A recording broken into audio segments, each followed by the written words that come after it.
As anyone who's been paying attention to the Republican presidential sweepstakes for 2012, my old college roommate, people don't know that about us, but we actually went to college together. We bunked together for a very long time.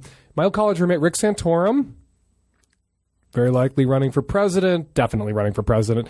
He's not going to, perhaps, unlikely to win the nomination, likely to win Iowa, because everyone in Iowa, according to the New York Times front page story last week, has completely lost their minds.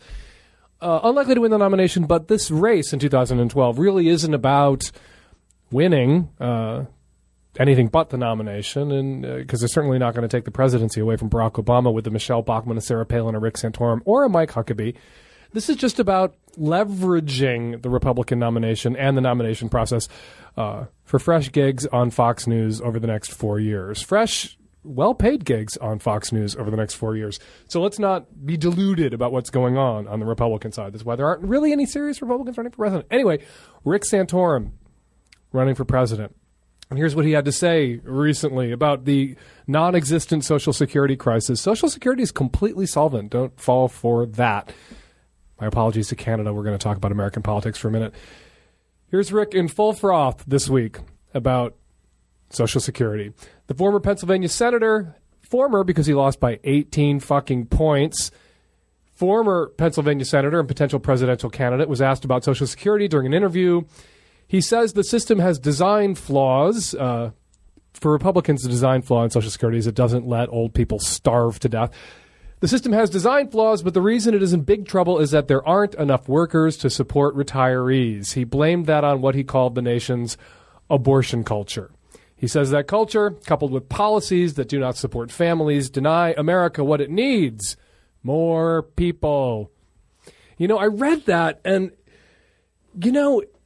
we have an abortion culture. People get abortions. It is actually a constitutionally protected right, and people are going to continue to get abortions, whether Rick Santorum thinks that's good for Social Security or bad for Social Security.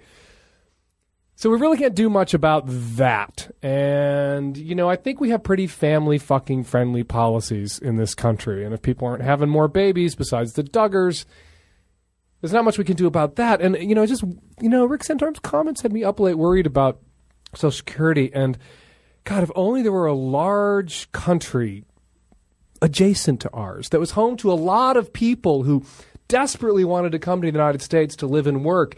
And if the people in this hypothetically adjacent-ish country tended to have large families and tended to be religious, perhaps Catholic, pseudo-social conservatives, would no doubt create a path to citizenship for these folks from this hypothetical country, perhaps to our south, because America needs more people. Right, Rick?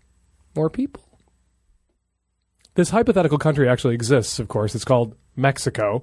And 12 to 20 million of those people are already in this country that's so desperately in need of more people because Americans keep aborting the next generation of Social Security retiree supporters. But those people aren't good enough, it seems, for Rick Santorum and the Republican Party, which wants to do everything it can to block things like the DREAM Act and other ways for these 12 to 20 million more people to become U.S. citizens because, of course, those people from Mexico are the wrong color people for Rick Santorum.